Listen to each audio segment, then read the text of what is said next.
puisque nous allons pouvoir entamer notre deuxième table ronde de la matinée.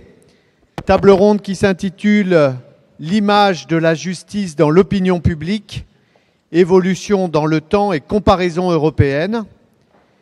Et pour discuter de cette question, j'appelle le président de la séance, Monsieur Jean-Pierre Sueur, président de la commission des lois du Sénat. J'appelle également Jean-Paul Jean, magistrat président du groupe des experts de la Commission européenne pour l'efficacité de la justice au Conseil de l'Europe. Si vous voulez bien prendre place ici, président. Voilà. Monsieur Jean, bonjour. Voilà, peut-être, président, quelques mots un petit peu pour introduire cette table ronde sur l'image de la justice. Alors, la justice en France, la justice en Europe, est-ce que, selon vous, l'image est un peu la même dans tous les pays européens? Quelle image devons-nous avoir de la justice? Quelle image devons-nous avoir? Moi, je ne sais pas. Madame la garde des Sceaux, mesdames et messieurs, je vous suis très reconnaissant d'avoir bien voulu inviter le représentant de la commission des lois du Sénat à s'exprimer. Je salue d'ailleurs mes collègues Jean-Pierre Michel, Catherine Tasca, Yves de Traigne, qui sont venus participer au débat. Je voulais dire peut-être deux choses pour commencer. D'abord, j'ai écouté comme toujours avec beaucoup d'intérêt Pierre Rosanvallon. Et l'écoutant, j'ai bien entendu cette phrase selon laquelle la majorité, dans une démocratie, ne défendait qu'un point de vue partiel. Je crois que c'est juste, même si ça peut être une partie majoritaire, enfin, au moment de l'élection. Mais je me suis dit, et je ne veux pas du tout simplifier les choses, parce que Pierre Rosanvallon a parlé avec beaucoup de nuances, je me demande si on ne pourrait pas imaginer un système dans lequel les majorités défendant des points de vue partiels, on aurait une collection de hautes autorités. Vous savez qu'on a déjà 50 hautes autorités, et chaque fois qu'il y a un problème, on nous dit « mais créons une haute autorité ». Et alors, représentant ici, avec mes collègues, une commission du Parlement, je pose aussi cette question de la légitimité du politique par rapport à l'ensemble du champ qui est couvert notamment par les hautes autorités. Cela dit, la justice n'est pas une haute autorité. C'était une première remarque. Deuxièmement, depuis que vous m'avez demandé de parler sur la justice, l'image et l'opinion, je réfléchis beaucoup. Pour moi, la question de l'opinion n'est pas une bonne question. D'abord, on présuppose toujours que l'opinion, c'est un donné. L'opinion pense que. Je crois vraiment que l'opinion est une construction. Si tous les politiques dans un pays se disent le matin « Que vais-je faire pour ressembler à l'idée que je me fais de ce que pense l'opinion en vertu des sondages », ils risquent de tous finir par se ressembler, et cela peut devenir insipide.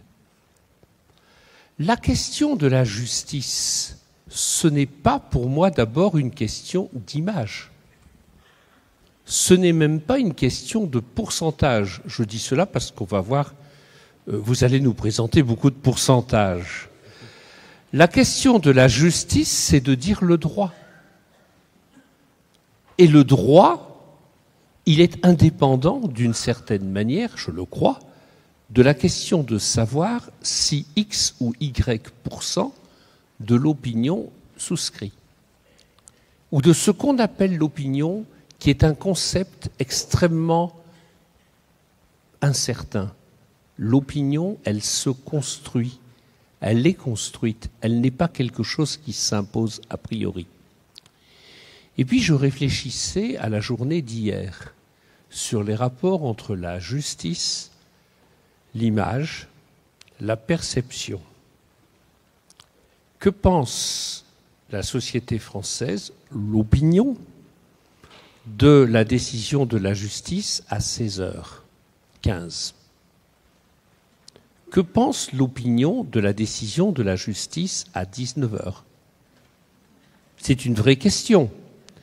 Donc, nous sommes dans une situation où la justice travaille, et elle travaille dans la recherche de la vérité, avec des capacités de dire une chose, des capacités d'appel qui permettent de dire autre chose, en référé, non pas au fond, en temps réel, par rapport à des situations.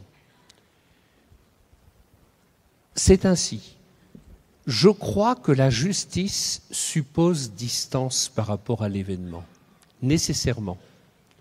Je crois qu'elle suppose surtout de n'être pas collée à l'idée des sondages. Moyennant quoi, ce petit discours était mon introduction à la présentation qui va vous être faite maintenant d'un sondage pour savoir ce que l'opinion pense de la justice. Je vous remercie. Merci, Président. Alors, avant de passer la parole à Jean-Paul Jean, nous avions prévu pour cette table ronde de faire intervenir José Juan Toaria, qui est professeur et directeur de l'Institut de sondage espagnol Metroscopia, justement sur une analyse un peu croisée de la perception de la justice dans les différents pays européens. Malheureusement, il a été empêché. Toutefois, nous avons réalisé une vidéo de façon à ce qu'il nous livre quelques enseignements sur cette vision. Donc, je vous propose d'écouter cette vidéo et puis ensuite, nous aurons la présentation de M. Jean-Paul Jean. Chers collègues, chers amis, tout d'abord, permettez-moi de vous demander de m'excuser pour n'avoir pas pu vous joindre aujourd'hui à Paris. Je le regrette infiniment, mais ça m'a été impossible. Tout de même, grâce aux bons offices de Madame Sagan, je peux quand même vous adresser ces quelques paroles, même si ce n'est qu'en image. J'ai fait mon premier sondage sur la justice en 1980, donc ça fait vraiment déjà longtemps. Depuis, j'ai eu l'occasion de diriger ou de participer à un grand nombre de sondages sur la justice, sur les avocats, sur les notaires, sur les professions juridiques, en Espagne ou dans d'autres pays. N'ayez crainte, je n'ai pas l'intention de faire un résumé de toute l'énorme masse de données dont maintenant on dispose sur la justice, en Espagne, en Europe et dans des pays avancés, même en Japon, l'Amérique latine, dans plusieurs pays, aux États-Unis bien sûr. Par contre, je vais essayer dans les quelques minutes dont je peux profiter pour vous fournir quelques idées de base sur ce que les sondages d'opinion peuvent représenter et en fait ce qu'ils représentent maintenant. Comme vous le savez, normalement, quand on fait un sondage à la population sur l'image de la justice, les résultats qu'on obtient sont, dans le meilleur des cas, déroutants, parce que il y a des bons résultats et des mauvais résultats, il y a de bonnes opinions et de mauvaises opinions. On a l'impression que sur un même sujet, les personnes interrogées ont une opinion qui paraît être mi-bonne, mi-mauvaise. Finalement, on a l'impression qu'il n'y a pas une règle ou une discussion qui soit absolument claire. Il n'y a pas de données indiscutables. Mon expérience me permet de vous dire que, sauf dans quelques rares cas, la Finlande par exemple, ou le Danemark, dans tous les pays où l'on fait un sondage sur l'image de la justice, les résultats sont plutôt critiques, mauvais, disons déroutants. Pourquoi ? Si on croyait, sans poser plus de questions, ce que les données semblent nous dire à une première approche, la conclusion qu'on tirait, c'est que la justice est en une grave crise de crédibilité et de légitimité dans presque tous les pays avancés, ce qui vraiment n'est pas le cas. Ce qui arrive, c'est que, en réalité, quand on fait une analyse plus poussée, plus attentive des données qu'on a pu ramasser, on trouve que ce que les gens ont dans leur tête quand ils parlent de la justice est une image kaléidoscopique, comme d'ailleurs il correspond à une institution aussi complexe, avec tellement de facettes comme la justice. Pour le citoyen moyen, la justice ne s'apparaît seulement pas avec un seul visage. Selon les cas et selon les questions qu'on leur pose, les personnes peuvent penser, quand on leur demande sur la justice, aux juges et aux tribunaux, bien sûr, mais aussi aux avocats, au ministère public, aux notaires, à la police, et même au ministère de la Justice. Finalement, dans tous nos pays, il y a un ministère de la Justice qui risque de dérouter et parfois de confondre les citoyens. Pourquoi un ministère de la Justice si la justice est censée être indépendante de tout pouvoir? Donc, c'est cette image kaléidoscopique qui émerge en tout premier lieu quand on fait un sondage sur la justice et qui permet de trouver cette coexistence d'images apparemment incongrues, même contradictoires. Et il suffit, comme dans un kaléidoscope, de faire un petit virement, un petit changement dans la formulation des questions ou de point de vue duquel on adresse la question pour trouver des réponses qui ne sont pas tout à fait les mêmes. Et ça arrive parce que, comme on le sait, un sondage d'opinion se base fondamentalement dans des réponses spontanées, ce qu'on appelle le top of head réponse, la première chose qui vient à la tête des personnes. Et c'est une donnée très importante parce que c'est un point de départ, mais il ne faut pas confondre ces réponses spontanées, ces premières réponses, avec un point d'arrivée. Ce n'est pas le résultat d'une réflexion sereine, attentive et balancée, équilibrée de toutes les informations que les citoyens peuvent avoir sur la justice. Au contraire, c'est une réponse spontanée, la première qui vient à la tête. Donc, ce que l'expérience prouve, c'est que pour vraiment avoir une image qui puisse mériter une certaine confiance, une certaine attention de la justice, il s'agit de peaufiner, d'aller plus loin de cette première réponse spontanée. Il s'agit de faire des questionnaires très raffinés où les questions sont posées de diverses façons pour essayer finalement de décerner ce qui est la première réponse, disons, presque automatique, le cliché, de la réponse un peu plus réfléchie et pourtant plus détaillée. En tout cas, un sondage d'opinion n'est jamais suffisant, même si c'est une très bonne nouvelle, et je me félicite de cette occasion d'avoir un nouveau sondage en France.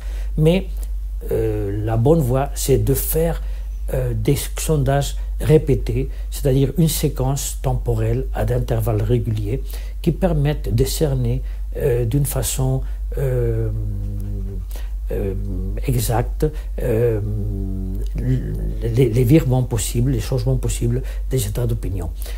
Des sondages répétés dans le temps et des sondages, si possible, parallèles dans divers pays, de sorte qu'on puisse faire des comparaisons diachroniques et synchroniques. Il faut se rappeler que, comme disait Durkheim, finalement, en sciences sociales, on n'explique qu'en comparant. Donc, je vous anime à poursuivre dans le futur cette enquête par d'autres enquêtes et de compléter des séquences qui permettront des analyses comparables dans le temps, pour le cas de la France, et entre divers pays, qui enrichira nos connaissances sur l'image de la justice. Merci beaucoup de votre patience et de votre attention. Voilà, un propos de José Juan Toaria. Jean-Paul Jean, je vous propose de venir maintenant au pupitre pour nous faire votre présentation. Donc vous allez nous livrer les conclusions de l'enquête opinion des Français sur la justice 2013. Je pense qu'on va y apprendre des choses intéressantes, donc je vous laisse la parole. Merci, Madame le ministre, Mesdames, Messieurs. Merci aussi à Jean-Pierre Sueur et à mon collègue Touabia de m'avoir facilité le travail sur la partie méthodologie des sondages d'opinion. Et justement, je pense que c'est extrêmement important de rappeler qu'il y a des sondages, il y a des enquêtes et il y a des travaux extrêmement divers sur le plan de la méthodologie. Effectivement, dans la justice, ce qui est très important, Pierre Rosanvallon l'a bien mis en évidence, en citant Daguesso notamment, il y a des représentations. Et les représentations, justement, c'est l'opinion récurrente, qui depuis 2 siècles est la même quasiment sur la justice, et les opinions varient peu lorsque c'est une opinion quasiment immédiatement prononcée. Mais justement, l'enquête que je vais vous présenter avec d'autres a un avantage, puisqu'elle confronte ces opinions aussi avec les opinions des justiciables, c'est-à-dire des personnes qui ont eu effectivement affaire à la justice. Il y a des catégories différentes. Nous avons utilisé ce mot justiciable que je distingue de 2 autres mots, celui que nous avons utilisé déjà en 2001 et d'autres et en Europe sur le terme d'usager de la justice, qui me semble plutôt le bon terme. Lorsque quelqu'un vient demander un certificat de nationalité, c'est un usager de la justice, c'est pas un justiciable. Le justiciable, celui qui est attrait en justice, c'est ça le terme. Mais je rappelle que les Néerlandais, les Anglais, les Américains, eux, utilisent le mot clients, les clients de la justice. Celui-là, nous pouvons le refuser, je pense. Donc il y a ces enquêtes vis-à-vis des justiciables, et puis il y a un 3e niveau d'enquête que je vous présenterai, que nous montons au niveau du Conseil de l'Europe avec la CEPEJ, avec un exemple très concret que je prendrai sur l'Italie, qui est celui des enquêtes locales auprès des usagers des tribunaux, de chaque tribunal, parce que chaque tribunal a une réalité différente. Et je vous montrerai par exemple la différence entre Turin et Catane. Et là, nous apprécions le comportement réel, ce comportement de proximité dont a parlé Pierre Rosanvallon. Alors, pour aller vite sur cette enquête opinion des Français sur la justice, qui a été conduite par Ipsos avec la sous-direction des études et de la statistique, et qui a fait un travail de très grande qualité, mais ça c'est l'habitude de la statistique justice, qui a une très grande réputation justifiée depuis 2 siècles. Vous avez vu que vous avez 2 niveaux. Le premier, c'est le niveau sur l'enquête téléphonique sur 3000 personnes, donc c'est un échantillon extrêmement important de Français, avec une perception générale et quelles sont les attentes. Et dedans, il y a des informations que je vais essayer de mettre en évidence. Et puis, il y a un sous-ensemble qui a été défini sur les personnes qui, parmi l'opinion des Français, ont eu effectivement affaire à la justice. Je donnerai quelques chiffres. C'est vraiment l'expérience concrète qui, là, va guider effectivement les réponses qui sont données en la matière. Alors, quels sont les principaux enseignements? Ça marche. Alors, vous avez des présentations qui sont sous des formes différentes. Là, c'est la représentation traditionnelle en toile d'araignée. Plus, ça veut dire la justice est trop lente, c'est quasiment 100%. Quand je parlais tout à l'heure d'opinion récurrente des Français, c'est ça. Complexité, incompréhension et trop lente. Tous les sondages depuis 2 siècles, s'il y avait eu des sondages au 19e siècle, ça serait la même chose, donnent, et dans tous les pays, quasiment, ce type de réponse spontanée. C'était très bien exprimé. Par contre, là, ces questions sont plus nouvelles sur la modernité de la justice, par-delà le rituel, son fonctionnement, bien entendu, et l'efficacité de la justice. Vous avez vu que 60% des Français critiquent l'absence de modernisation ou l'absence d'efficacité de la justice. On y reviendra. Par contre, sur l'image du juge, seuls 40% des Français estiment que les juges ne sont pas indépendants. C'est-à-dire que 60% des Français estiment que les juges sont indépendants, ce qui donne effectivement, ce qui a été très bien dit aussi par Pierre Rosanvallon, 55% des Français ont confiance de la justice. C'est à peu près dans les pays, mais il y a des différences entre les pays, à peu près les mêmes chiffres toujours selon les différentes enquêtes qui évoluent. Je rappellerai l'enquête du CSM en 2008 qui était sur des critères un peu différents, etc. Les méthodologies peuvent être différentes. Donc ce qui est nouveau, c'est vraiment l'aspect modernisation, efficacité. Alors, les attentes prioritaires des Français, les attentes générales, c'est l'enquête d'opinion qui est là. Il faut faire attention, mais vous avez 2 niveaux. On vous a mis en couleur ici, ce sont des réponses spontanées. Les personnes pouvaient citer tout ce qu'ils avaient envie de citer, mais ce qui est très important, et j'y reviendrai en détail tout à l'heure, c'est le 2e niveau, c'est le niveau d'importance. Est-ce que c'est prioritaire? Voilà, j'attends que la justice aille plus vite, mais est-ce que c'est vraiment la priorité de la justice? Donc c'est la combinaison des deux qui est importante à repérer en la matière. Et vous voyez que ce sont toujours la même chose, et dans tous les pays européens, c'est la même chose, c'est la question des délais qui est posée dans les représentations des Français. Le deuxième, c'est vraiment la compréhension, la demande d'information générale. Au titre du Conseil de l'Europe, nous avons un concept qui n'est pas le délai raisonnable, qui est le délai prévisible. Quelqu'un peut comprendre qu'il y ait un délai pour certains jugements, qu'il y ait un coût parce qu'il y a des expertises, etc. Le problème, c'est d'expliquer et que les gens comprennent pourquoi. Faites attention à cette information sur la notion de proximité qui a été définie tout à l'heure. Pierre Rosanvallon a parlé de lisibilité et de proximité. Attention à ces deux concepts, effectivement. La lisibilité, oui, il faut qu'on comprenne les décisions de justice. La proximité, ici, on ne parle que de proximité géographique. Et c'est le problème de la carte judiciaire. Effectivement, pour les Français, le problème de la carte judiciaire ou de la proximité géographique ne se pose pas du tout dans les mêmes termes que pour les commissariats ou pour un hôpital. Vu par les citoyens, ce n'est pas la même chose. Mais la notion de proximité, dans le rapport de M. Marchal aussi, c'est très important. La notion de proximité, c'est la proximité dans la relation avec le justiciable lors de l'exercice de la fonction de juge ou celle de greffier. Je vais revenir sur la fonction du greffier. L'information qui me semble très utile sur les rapports de l'IHEJ et de M. Delmas-Goyon sur l'office du juge, ici, ce graphique me semble absolument déterminant. Ce que vous avez en bleu, il faut lire, je vous donne un exemple, désaccord avec un voisin, à près de 97%, les Français préfèrent un compromis ou une solution négociée dans un cadre juridique. Donc en dehors du juge, ce qui veut dire, ce n'est pas l'absence du juge, c'est un juge recours, un juge en seconde ligne. Et en tout ce qui est en bas, c'est en dessous de 50%, c'est là où l'office du juge est principal. Je prends l'exemple des violences conjugales. À 83%, lorsqu'il y a des violences conjugales, les citoyens veulent que le juge soit immédiatement saisi. Donc j'ai pris ces deux extrêmes pour vous donner la logique de ce graphique.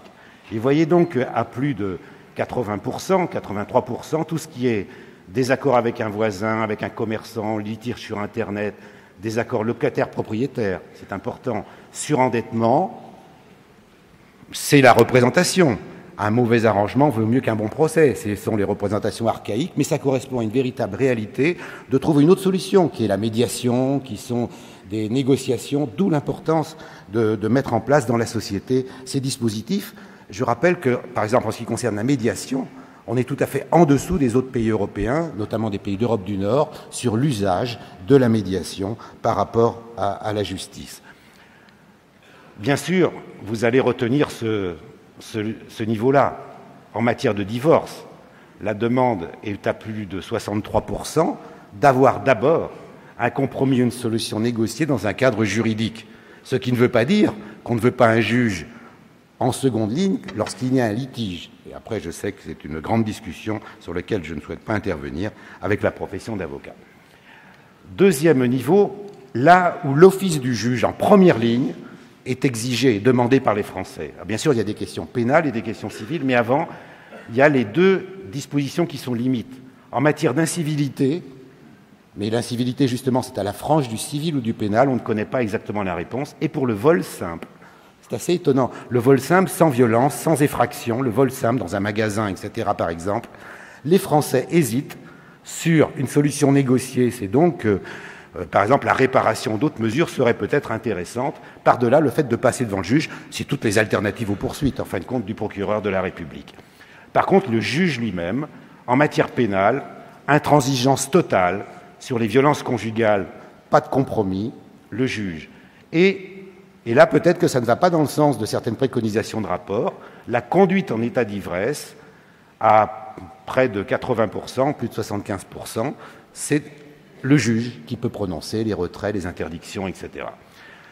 La consommation de drogue, c'est un peu plus étonnant. Et là, justement, l'attention qui a été mise, c'est le terme qui est utilisé. C'est contradictoire avec une autre enquête, celle de l'Office français des drogues et des toxicomanies, où a été utilisé le mot cannabis.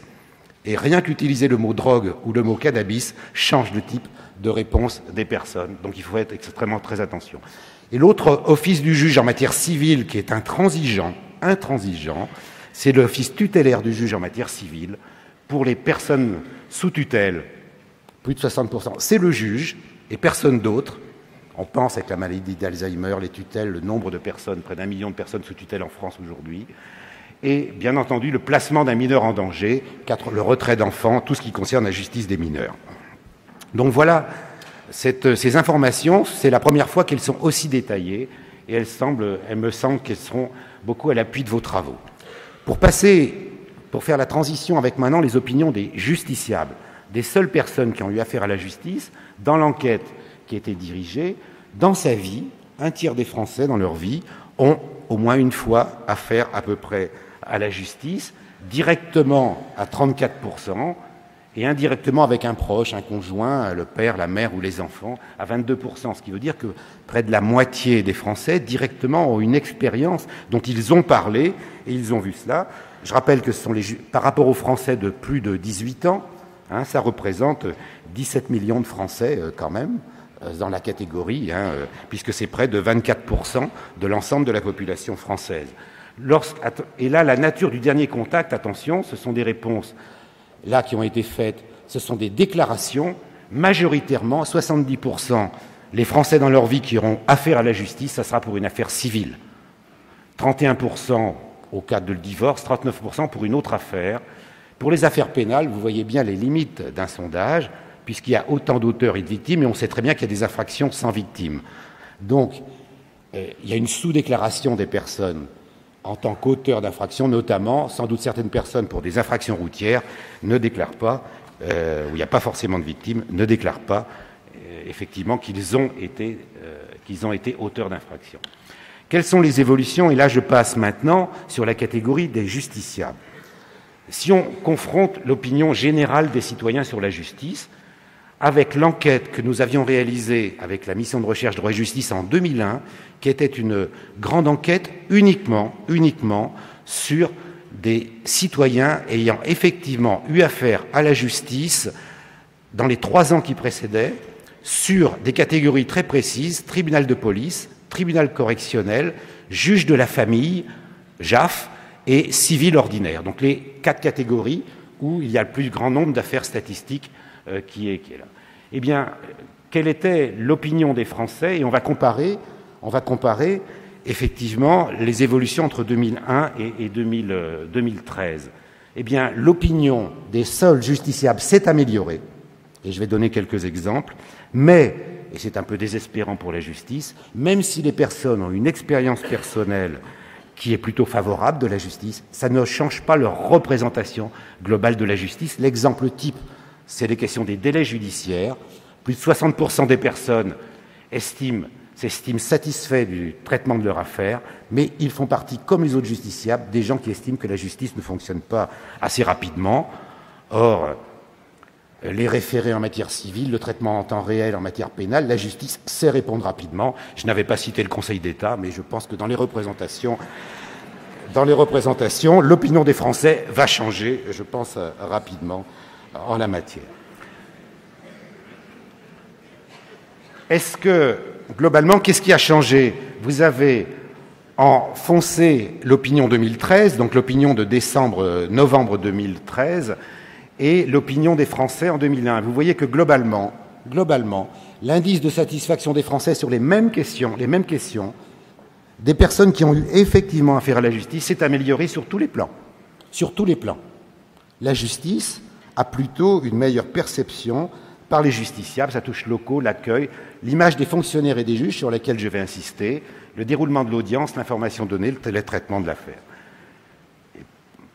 Alors, la justice, ce sont d'abord des personnes qui travaillent dans la justice, des magistrats, des fonctionnaires et toute une autre catégorie de professionnels. Eh bien là, c'est le même résultat. Et lorsque Pierre-Rosan Vallon, tout à l'heure, parlait effectivement de proximité et qu'il a été parlé par l'autre intervenante de public en difficulté, voilà, la réponse qui a été donnée, qui sont unanimement les mêmes et qui sont généralement Et là, on a des comparaisons par pays. Les questions que nous posons au Conseil de l'Europe, parce qu'il y a des entretiens qualitatifs avant de faire ces questions, qui disent « Mais qu'est-ce qui est important pour les gens ?» Eh bien, c'est, le respect, Exactement, hein, on n'avait rien préparé avec Pierre Rosanvallon. La courtoisie, la compétence. C'est-à-dire que quand vous êtes accueilli par un fonctionnaire, c'est comment il parle, comment il s'adresse aux gens, est-ce qu'il l'envoie balader ou est-ce qu'il s'intéresse à sa situation. Et pour beaucoup de publics, c'est absolument fondamental. Et ensuite, est-ce qu'il est compétent? Est-ce qu'il va donner la bonne information, le bon document, etc., faciliter le travail? Eh bien, les fonctionnaires de justice, 2001 comme 2013, ont une excellente image vis-à-vis des personnes qui ont contribué à la justice. Et vous avez des enquêtes qui existent dans une quinzaine de pays européens, hein, donc sur les magistrats.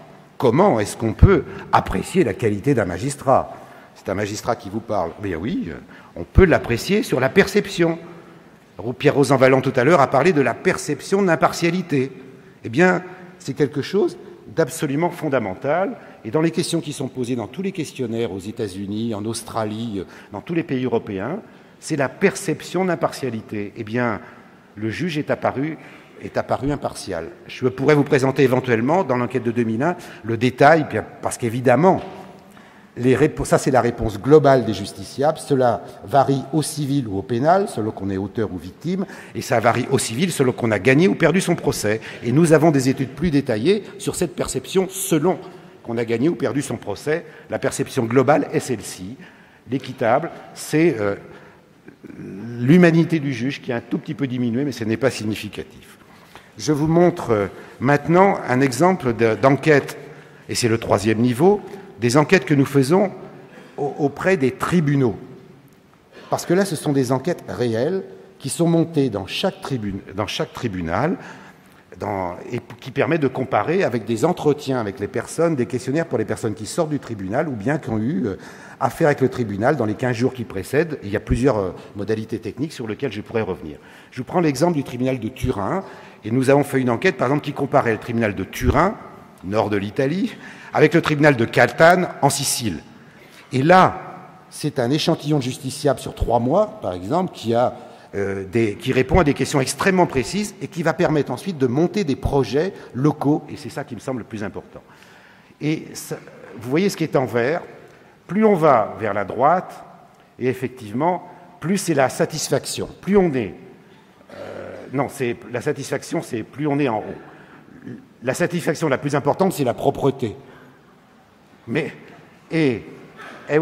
la satisfaction, là, c'est à Turin, la propreté. À Catane, ce n'est pas du tout l'indice de satisfaction. Vous voyez que vous avez des différences très différentes.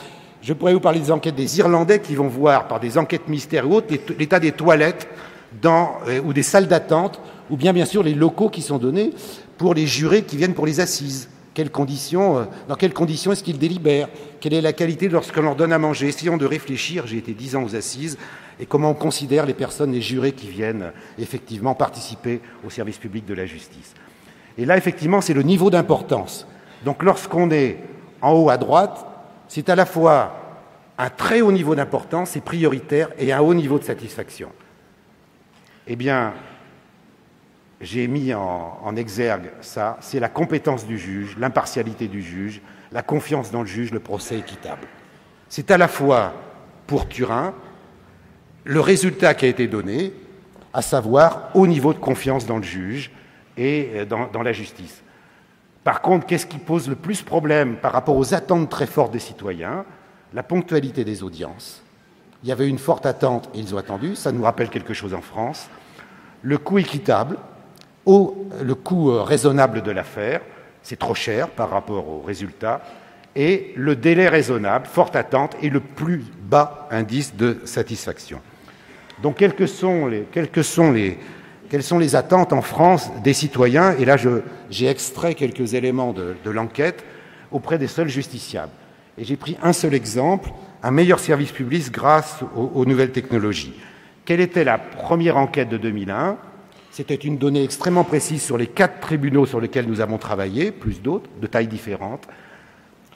Dans la moitié des cas, l'audience n'a pas été appelée à l'heure et aucune explication n'a été donnée, au civil comme au pénal. On connaît aussi ce problème. Donc, dans les propositions qui sont faites par les citoyens et qu'on retrouve dans plusieurs éléments du rapport, le recours aux nouvelles technologies est plébiscité. Nous ne sommes plus en 2001, nous sommes en 2013. Effectivement, pour télécharger un document, prendre rendez-vous, suivre l'affaire en ligne, les gens demandent à pouvoir bénéficier de ces services, etc. Le SMS, par exemple, pour un rappel de rendez-vous, confirmer une heure d'audience, recevoir un rappel de pièces, etc. J'ai vu fonctionner ça en Turquie, à Ankara, pour 80% des personnes.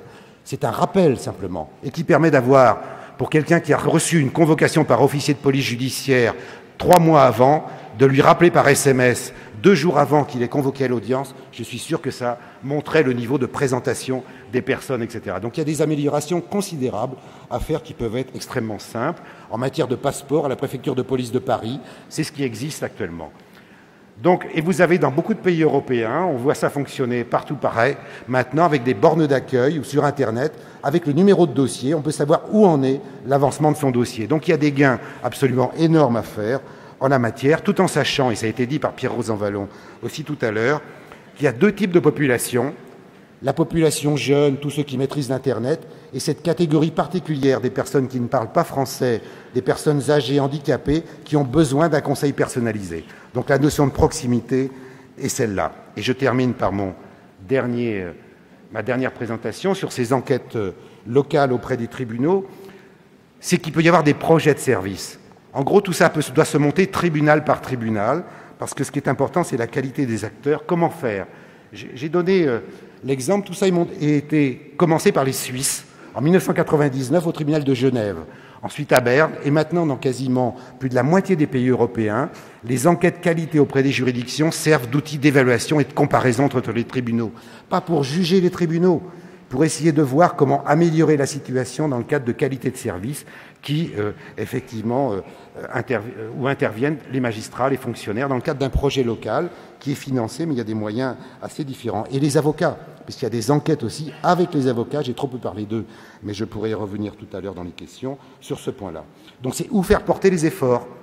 Et il y a des enquêtes parce que les avocats sont des usagers de la justice. Et dans une grande juridiction, il y a des enquêtes de questionnaires sur le service de la famille, le tribunal pour enfants, le tribunal correctionnel, l'accès aux documents à tel greffe, etc., où on a des informations très importantes. Donc l'idée simple, c'est qu'il faut adapter les réponses aux réalités locales et mobiliser les acteurs sur des projets qui sont, comme l'a dit M. Touaria, suivis sur plusieurs années, que ce ne soit pas des épisodes simplement tout à fait ponctuels, mais ça demande un énorme investissement financier et humain. Je vous remercie. Jean-Paul Jean, merci beaucoup. Peut-être une réaction, Président, sur ces informations, sur la perception des citoyens. Merci. Est-ce que l'échantillon était le même en 2001? Est-ce que c'était sur 3000 personnes? Oui. Oui. L'échantillon de 2001 était sur 2000 personnes qui avaient eu affaire à la justice depuis moins de 3 ans. Et comme l'échantillon était très important et de justiciables, donc qui était supérieur à celui de 2001, on a pu distinguer, avoir des échantillons représentatifs en 2001 sur 4 catégories de justiciables: tribunal d'instance, tribunal de police, juge aux affaires familiales et le civil. Les 4, là où il y a le plus d'affaires en nombre. Bien. Donc je me permets de poser cette question parce que vous savez que sur les sondages, on a une législation actuellement qui est complètement archaïque, qui date d'il y a environ 25 ou 30 ans.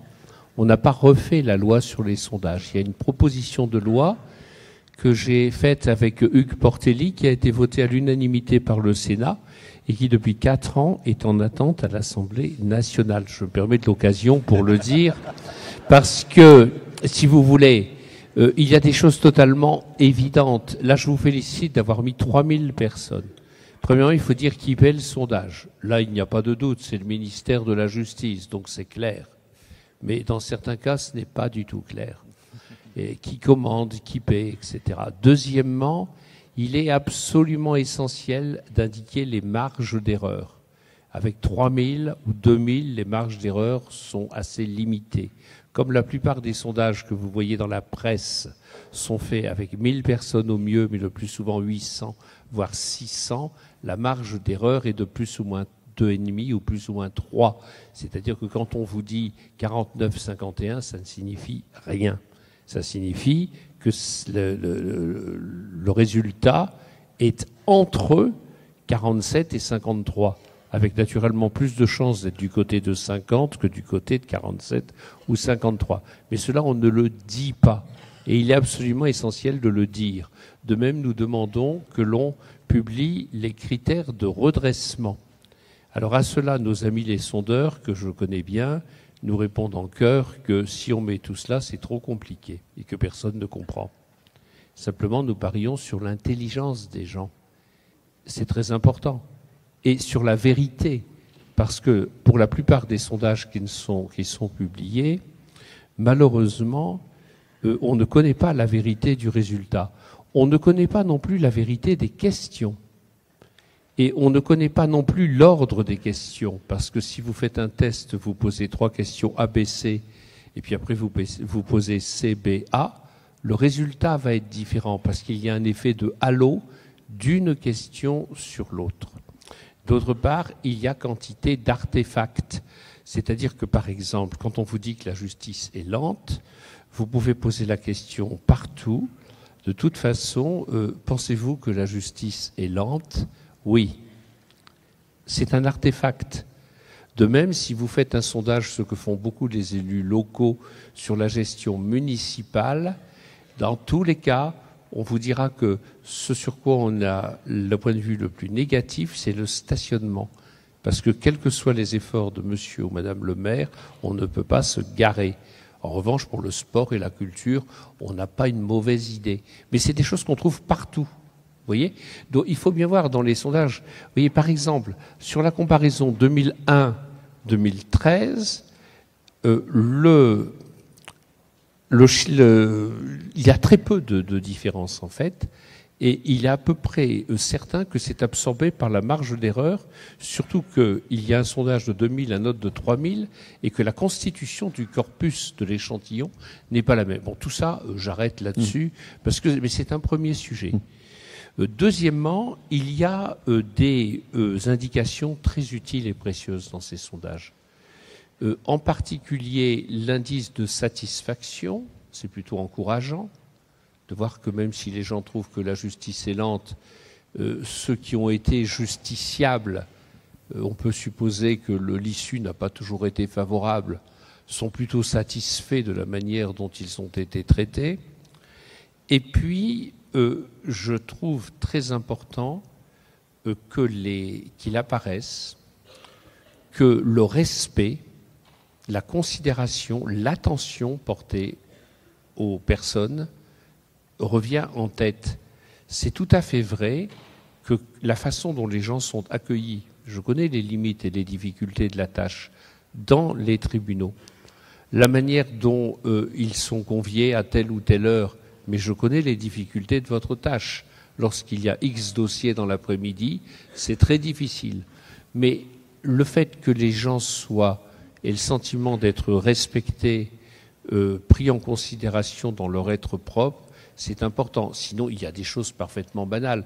Tout le monde comprend que si j'ai un litige avec mon voisin, c'est plus simple d'essayer de trouver une solution sans passer par le juge. S'il y a un crime, tout le monde va vous dire qu'il est quand même mieux de passer par le juge. Bon. Au-delà de cela, je persiste à penser que, puis vous me direz quand il faut que je m'arrête, c'est-à-dire bientôt. J'avais deux petites questions pour Monsieur Jean avant. Alors je finis en vous disant que la proximité est bien sûr importante, la distance aussi. Et je dis ça d'abord pour les parlementaires. Vous savez bien les grands défauts des lois vite faites, des lois faits divers, réponse à un fait divers. Il faut que l'on puisse prendre le temps de faire la loi. C'est pourquoi nous n'aimons pas beaucoup les procédures accélérées et nous pensons qu'il faut prendre la distance nécessaire pour faire la loi. Je prendrai un exemple devant le rapporteur au Sénat qui est Jean-Pierre Michel, de la loi pénale. Nous voulons qu'elle soit votée dans de bonnes conditions. Nous avons d'ores et déjà commencé à travailler. Je sais qu'il y a eu un grand débat pour savoir s'il fallait inscrire cela avant ou après les municipales. Je vais vous dire que ce débat m'indiffère totalement parce que ou bien c'est juste, et de toute façon c'est juste au mois d'août, au mois de septembre, au mois de décembre et même au mois de mars. ou bien ce n'est pas juste, et alors il y a un problème.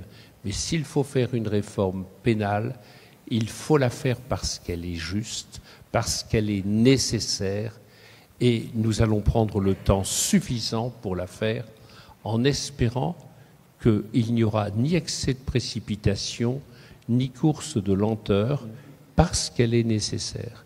Et de la même manière, je persiste à penser que dans votre tâche, la proximité et le respect sont nécessaires. Mais la distance est également nécessaire parce que vous n'êtes pas, vous ne devez pas être, vous ne pouvez pas être à la traîne de l'opinion. Toute notre histoire montre qu'il y a bien des circonstances, je ne vais pas parler de l'affaire Dreyfus, où il y avait peu de gens qui pensaient qu'il y avait une opinion, je n'aime pas ce mot, une position juste. Et ce qui nous intéresse d'abord, c'est le rapport au droit et donc le rapport à la loi. La loi étant faite avec la distance nécessaire par les majorités qui se succèdent au Parlement. Merci, Président.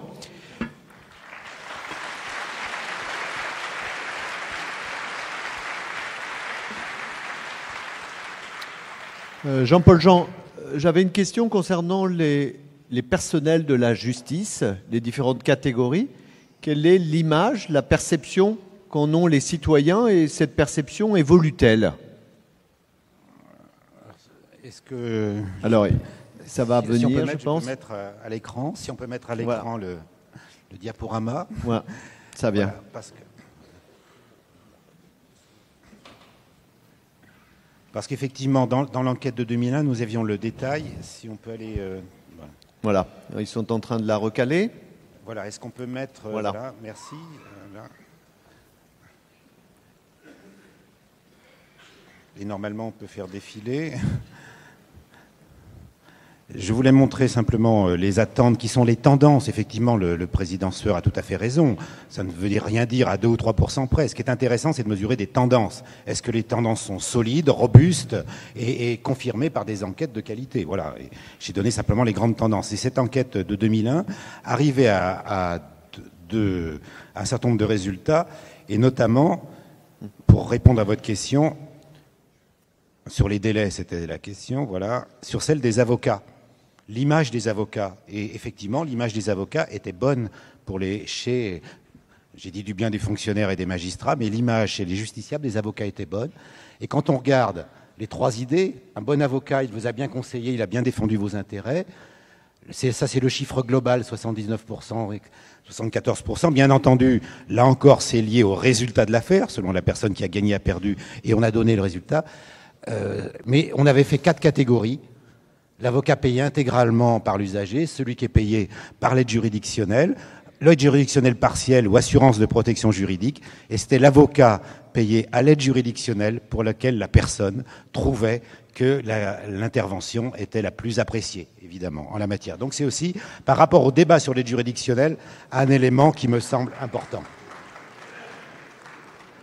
Effectivement, vous voyez que quand j'ai donné l'indice, je vous donne la réponse, puisque je ne savais pas que le président Sueur allait soulever cette question, mais j'avais donné les éléments, à savoir que j'ai donné le chiffre global de satisfaction des personnes par rapport au résultat de leur affaire.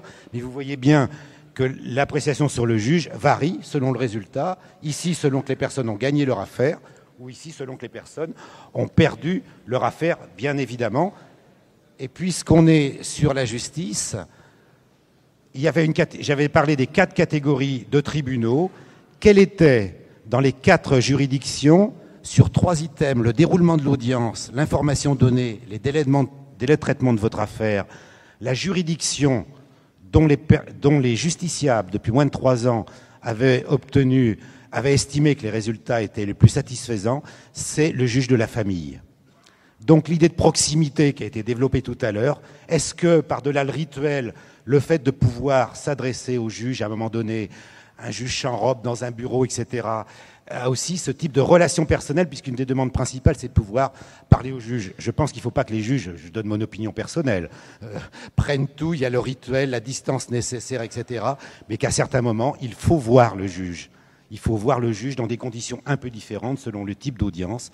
Et je pense que cette appréciation montre qu'il y a des différentes formes de justice auxquelles il faut donner différentes réponses dans chaque tribunal, l'apprécier précisément. Voilà. Merci beaucoup. Il est l'heure de clôturer cette session. Président, merci beaucoup de nous avoir assistés dans cette réflexion. Jean-Paul Jean, merci beaucoup. Je vous invite à regagner votre